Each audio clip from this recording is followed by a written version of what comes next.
shamwari dzangu kana muchiita zvandinokuudzai. Welcome hama dzangu kuworship yedu yanhasi yatiri kukudza Mwari kuti tasanganiswa tiri kunzvimbo dzatiri. Ndinomukokai kuti tisangane pamunamato. Tinonamata Mwari tichiuya kunemi. Tinopa mbiri nekuti muri Mwari wanotigonera. Muri Mwari wakazara nenyasha. Muri Mwari wakazara nerudo. Muri Mwari wakazara netsitsi. Muri Mwari wane zvikomborero nguva dzese kunesu. Tinouya kunemi Mwari mushure mekunge takaparadzana kwesvondo. Makatichengeta mukati mesvondo. Mbiri ngaipuwe kwamuri Mwari nepamusana peumwari hwenyu. Tinokutendai nemakomborero amakatigashidza. Tinokutendai Mwari nezvipo zvimwe zvaitivhundutsa nekutishamisa muupenyu tiri kunzvimbo kwedu kwakasiyana siyana. Tauya Mwari tichiti kudzwai nekunamatwa nekuomberwa. Tiri kuuya kunemi Mwari nepamusana pevamwe wamakatutsira makore mukurarama. Tinokutendai. Tiri kuuya kunemi nekuserebreta upenyu nekuti hatina kwatinohutenga asi tinopuwa pachena nemi. Zvakare Mwari, tiri kuuya kwamuri nehama dzedu dziri kurwara. Tinonamata nezita raJesu, vamwe vari mudzimba, vamwe vari kuzvipatara. Tinorayira kurapwa neutano muzita renyu Mwari. Tine vari kuchema vanoda kunyaradzwa. Tine vari kushushikana nezvishusho zvakasiyana muupenyu. Mwari ndimi munodzikamisa matute eupenyu hwedu. Tinouya kunemi kuti muve pakati pedu muworship yedu yanhasi. Tinonamatira chechi yedu, tinonamatira nyika yedu, tinonamatira upenyu hwedu muzita raJesu Kristu tenzi wedu. Amen. Tasanganiswa nhasi unoyu muworship yanhasi, tiri kufara nekugashirana tiri kwatiri kune nhengo dzese, malay leaders edu. Tiri kufara kuti mufundisi wedu vari pakati pedu, mufundisi Chikuni, ndiwo vachatumwa naJehovha kunesu nhasi. Tinopa mbiri nerukudzo kuti ngatipembere hama dzangu ndiJesu Kristu tenzi wedu. Amen. Nene andikurasi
Kwazai mese nemufaro mukuru zita rababa neремwanakomana nerimweya unoyera.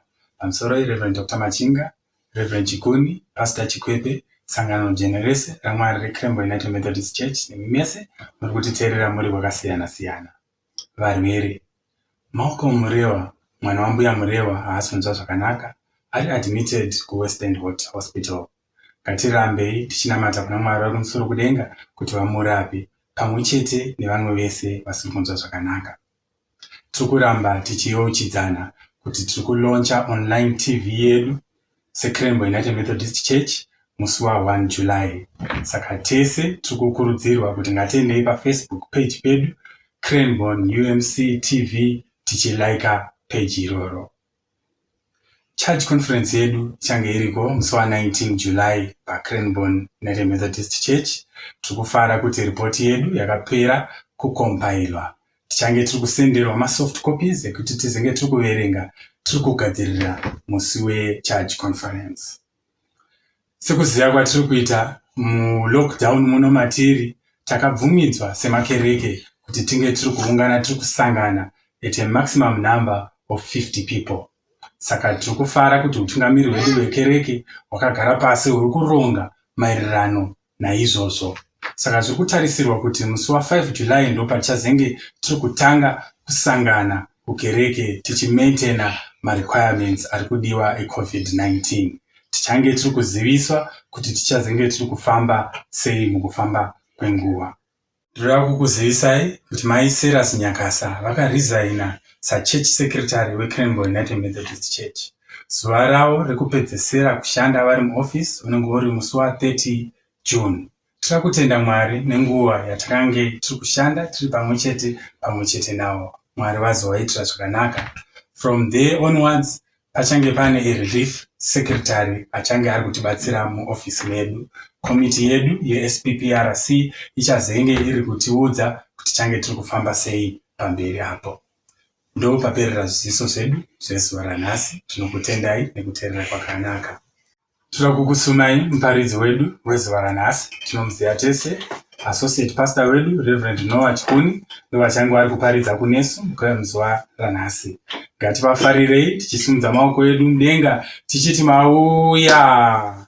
Ngatikomborerwei nemaridzo iri kuuya kunesu.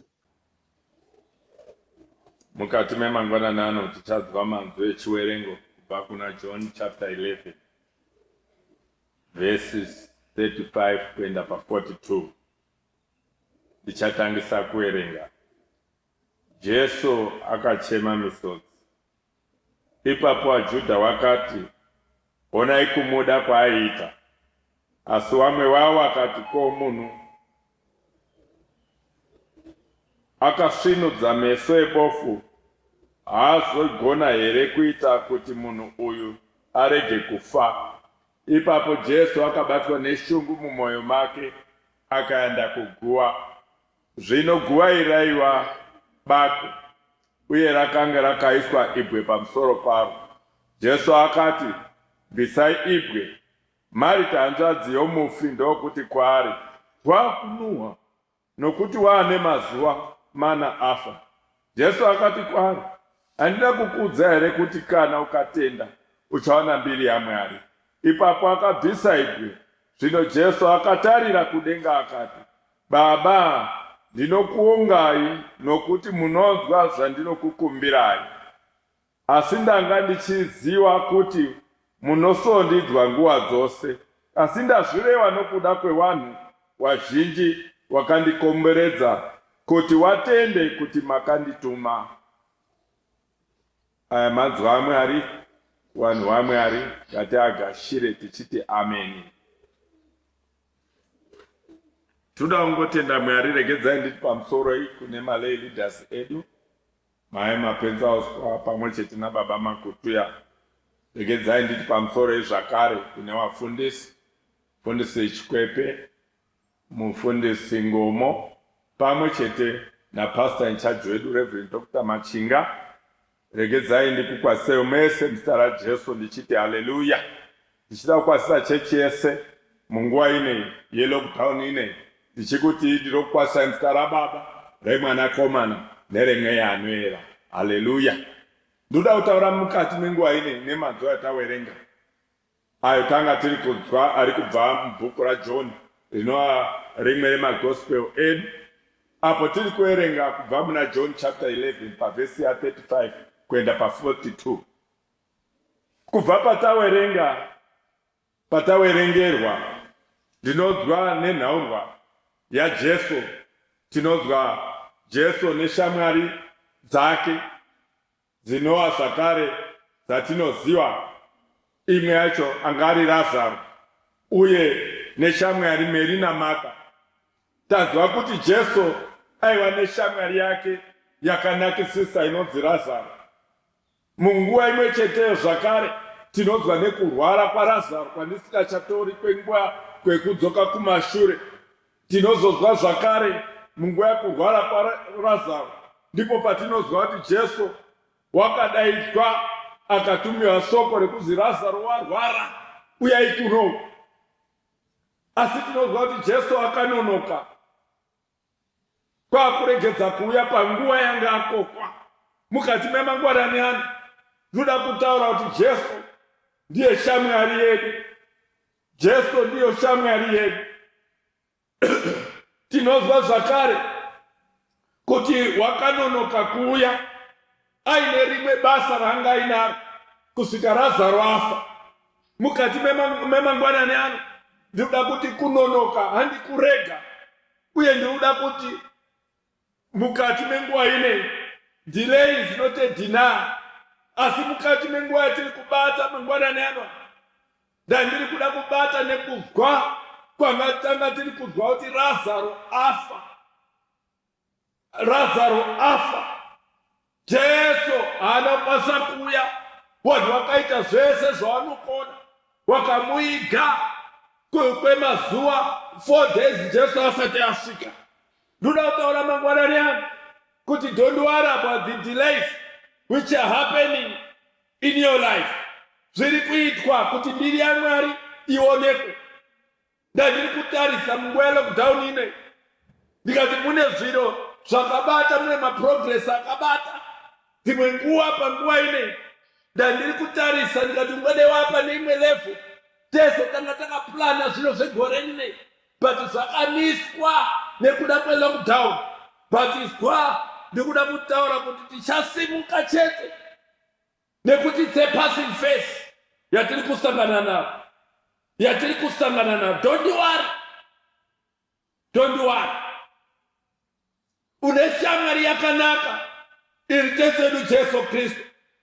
Ndandiri kubata zvakanaka ndikati izwire kuti friend, it means a person who loves you and who knows you well, a person who always support you munguva dzekutambudzika and anomira newe munguva dzose, kunyange munguva dzokufara. Ndiri kuda kutaura panguva ine kuti Jesu ndiyo shamwari yakanaka. Jesu ishamwari wedu, mutakuri wakanaka, tinokomborerwa kwazvo, tine hama yakada kuti tichimukumbira anofadzwa kupindura, anotipa zvakanaka, hatichazoshaiyi chiro kuti tine dambudziko kana tine ruruziro, hatizove neurombo, tinotenda kuna Jesu, hationi imwe hama yakanaka kungaye, anosiwa vanhu wese, mukumbire anoku tinozwa kuti Jesu akasvika akaona Lazaro atofa. Wakange watomuiga Jesu zvanzi panguva yaakasvika ndo patawerenga pachapter 35 iyo vana vadiki vanoida chaizvo vanoti shortest verse in the Bible inozi Jesu akachema nekuda kweshamwari yake. Shamwari yakakosha kupinda hama. Taona wamwe waiwe nemadzisahwira avo, tinoona vamwe vaine mashamwari avo, tinoona ibasa reshamwari, kumira neshamwari. Mukatarisa mukati mehupenyu zvakanaka kumira neshamwari panguva inenge yatambudzika. Vamwe vachine shamwari dzavo dzavakadzidza nadzo kupuraimari, nanhasi munozwa kuti ishamwari yavo. Vamwe vane shamwari dzavo dzavakadzidza nadzo kusekondari, vamwe vakasangana kumakoleji, kumayunivhesiti, vamwe vakawanana kumabasa. Basa reshamwari nderekumira newe panguva yekutambudzika.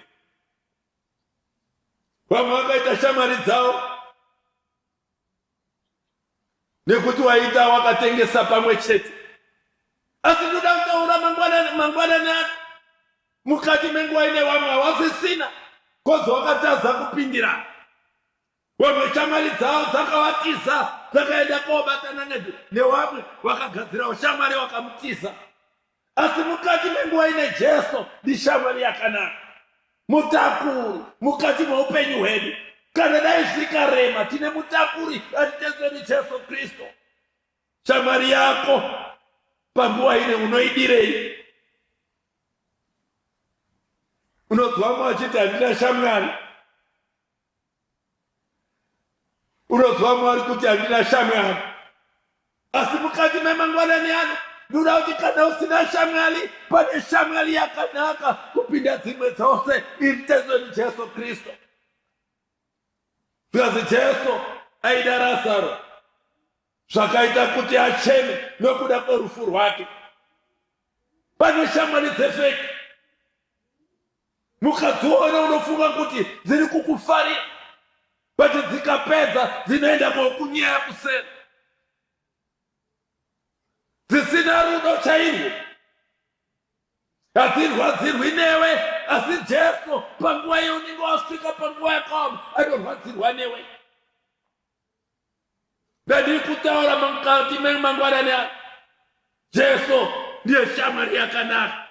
Yotanga tiri kuzwa kuti panguva yaJesu akasvika wakachema, kuchema shamwari yake yange afa. Shamwari unoenda pedyo newe hakusii. Dai Mwari wakatibatsira, dai Mwari wakatiitira zvakanaka mangwanani ano. What a friend we have in the resurrected Christ. Anoti akazwa kuti wasvika pamadziro ehupenyu, anosvika oisa dzira pasina dzira. Anoti azwa kuti tarara panhoo yekurwara, tinomudaidza. Iyo iri shamwari, tinomudaidza. Ndiri kuda kutaura mangwanani ano kuti iyo iyi shamwari yakanaka mukati meupenyu hwedu, iritedzeni Jesu Kristu. Munguva yatinenge tashaya, warwadzirwa, wachema, waita sei, warwarirwa, wakuti uri kutambudzikireiko, zviudze Jesu, zviudze Jesu, muponesa nokuponesa, zviudze Jesu nyamusi. Ndiye shamwari nehama, hakuchina umwe wakadaro ukange wasvika panguva yakaoma, zviudza Jesu. Shamwari yako yakanaka. Ndandiri kutarisa mukati menguva ine ndikati zwai tedzeni Jesu Kristu. Anoti akazwa kuti mereji yaita makreks, haina umira zvakanaka, iyena Jesu, he is the crack filler. Anonama the cracks zvisina umira zvakanaka. Anoti azwa kuti mwana ari kuperekedza vamwe kuchikoro, iri shamwari anochema nokuda kwemwana wako kwakuipa i46 Mwari mubatsiri pahama yangu shamwari yakanaka. Jesu wedu mupenyu ndio shamwari yakanaka mupenyu wedu. Takangoita shamwari dzakatitaomerwa neupenyu, dzakanyura dzikatisa, hatina uzodziona kuti dzitinunure. Dzepasi pano ndo dzakanyorwa nemazuva anoti when days are dark, friends are few. Dzimwe padzakandodzwa nezvekubudirira kwako dzakadira Jesu zvikabva zvafa. Saka usingadi kuonana neshamwari yako nekuti yakatadza kumira newe panguva yaunenge wasvika pamatambudziko. Asi nhasi ndauya nenyaya yekuti kuna Jesu ari shamwari yakanaka. Kuna Jesu ari shamwari yakanaka. Jesu yapo kusii kana zvikarema zvikaita sei. Vanhu vepasi pano vanogona kukusiya, but Jesu hakusii, unomira newe nguva yematambudziko. Unomira newe.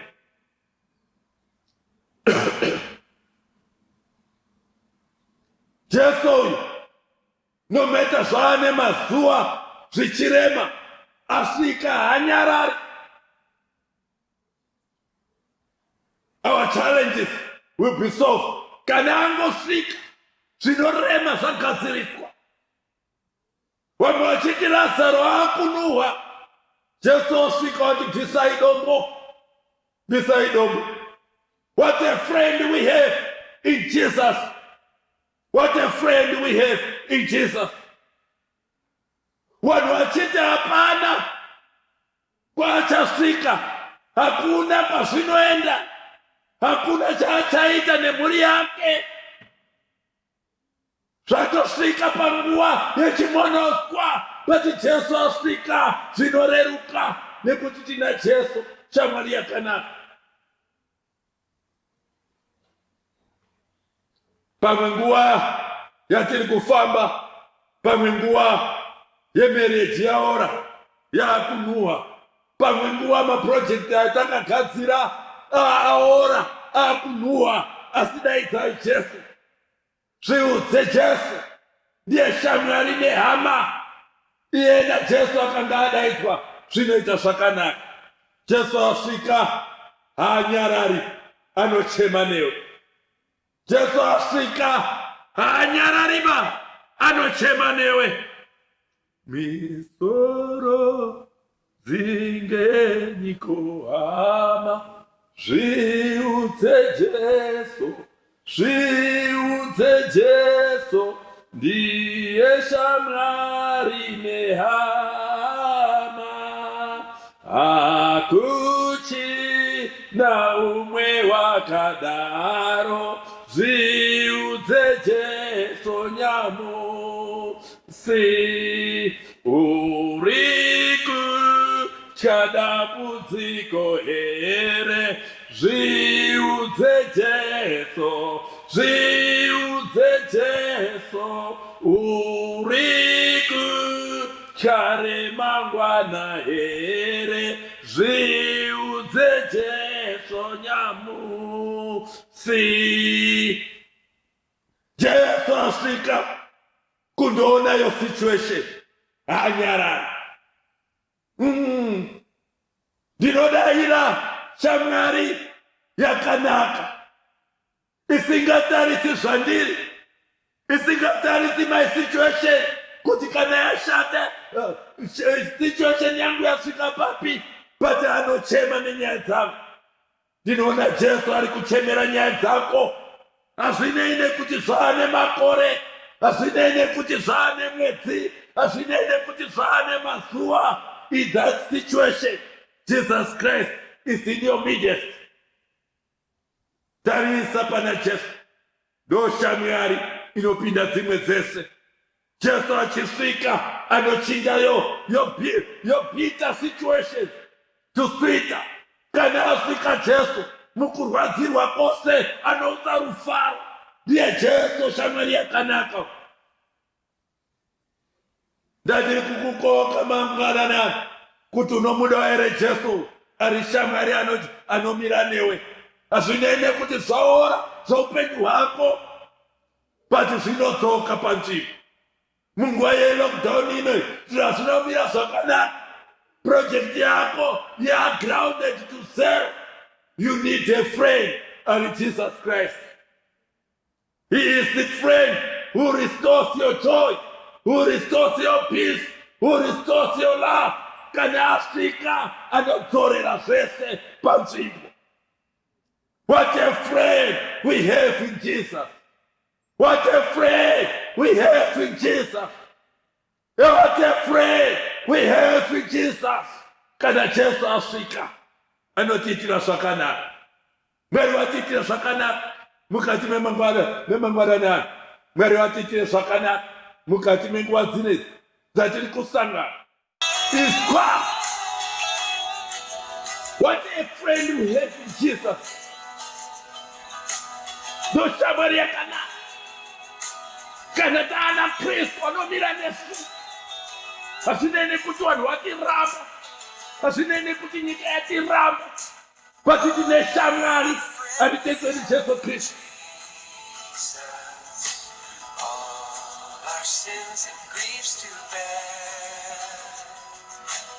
Uya tigashire Kristu.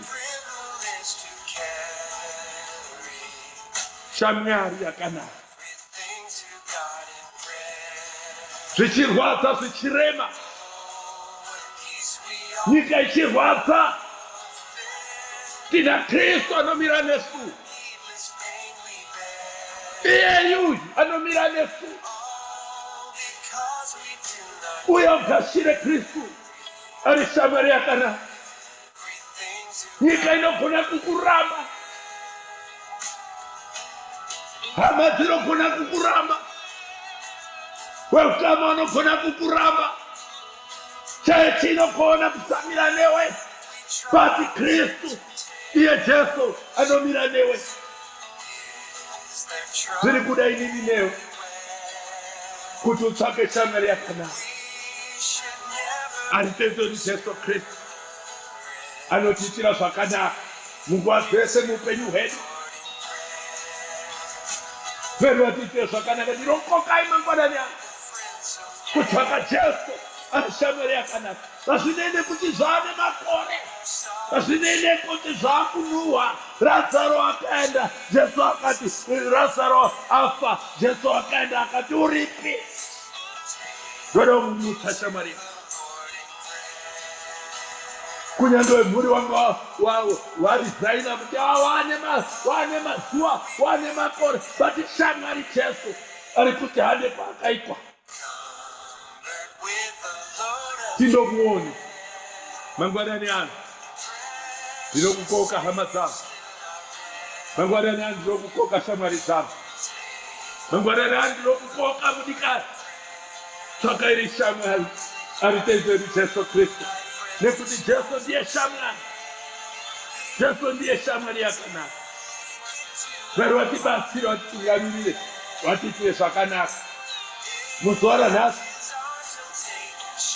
patakupendera Juni uno, tora decision muupenyu hwako. Tora decision muupenyu hwako. Nekuti Kristu akatinakira. Ari shamwari yehupenyu. Haamukusii, haakuregeri, anomira newe, anokuitira zvakanaka. Uya titakure Kristu muzuva ranhasi. Tisvike munguva yekunama nekunyengeterera mukati menguva ino. Ndinokukokai, ndokudaidzai hama dzangu, ndokokai shamwari, ndokokai wadikani, ndokokai hama. Uye titsvake shamwari yakanaka iri Jesu Kristu inofamba nesu kusvika mukuguma, muzita raBaba, reMwanakomana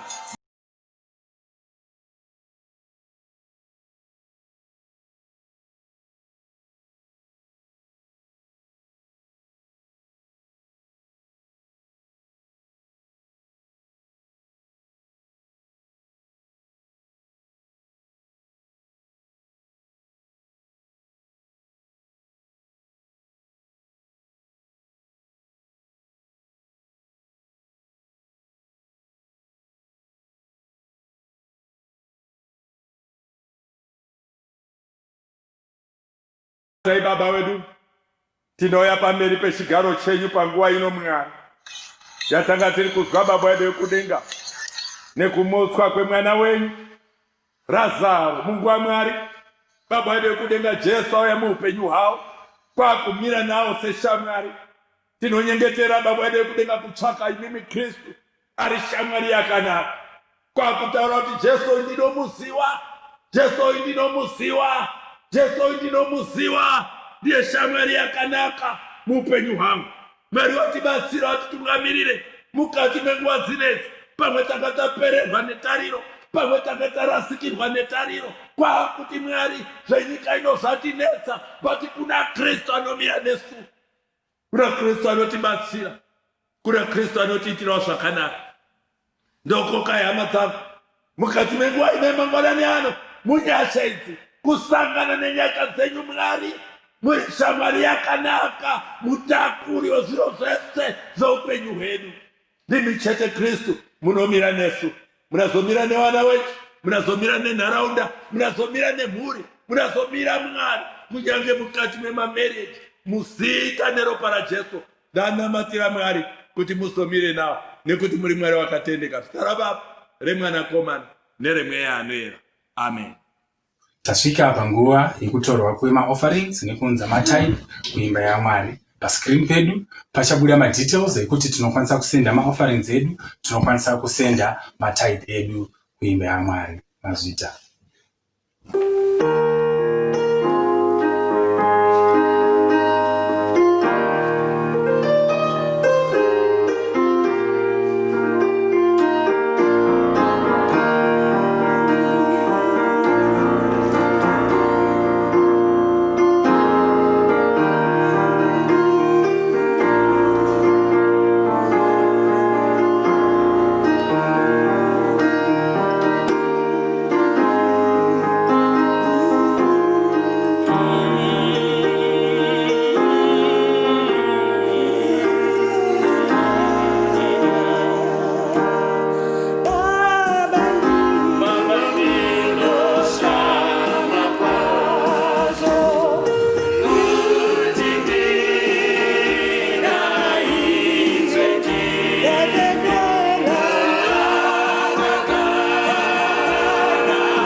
ngatigashire isoko ranhasi rauya kunesu, tinorigashira nerufaro, shamwari yakanaka iri tenzi wedu Jesu.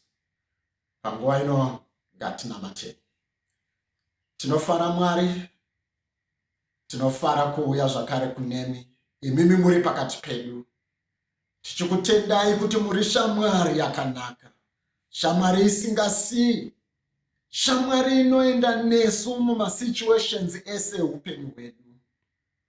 Tinonamata kuti mugashirewo maofferings edu anhasi. Tinomukumbirai Mwari Mweya Mutsvene, mugashirewo matithes edu. Tinonamata kuti pamusoro pezvo mugashirawo mwoyo yedu. Tichikumbirira nyasha dzenyu nerudo rwenyu nemweya wenyu kuti zvive nevana wenyu mudzimba, zvive nevana wenyu kumabasa, zvive nevana wenyu mukufamba, zvive nevana wenyu muupenyu hwedu zvino nekusingaperi. Amen. Tive nesvondo rakanaka. God bless you all. Amen.